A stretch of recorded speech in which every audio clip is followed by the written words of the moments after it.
Hello everyone. In this tutorial, we will show you how to save passwords on Android phones. If you have forgotten a password or want to check your saved login details, this guide is for you. On your mobile dashboard, the first thing we need to do is open Settings. Next, we scroll down until we see Google or Google Services.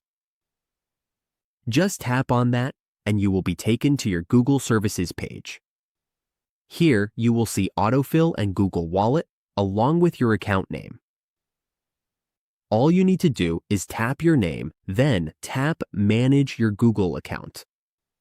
Inside your Google account, go to the Security and Sign In section. Tap on it when you see it. Once you tap Security, scroll down until you find the Password Manager. When you tap Password Manager, you will see a list of accounts saved on your device.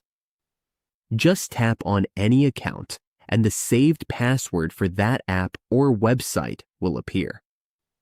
This is a simple way to access and manage your saved passwords on your Android device using Google Password Manager.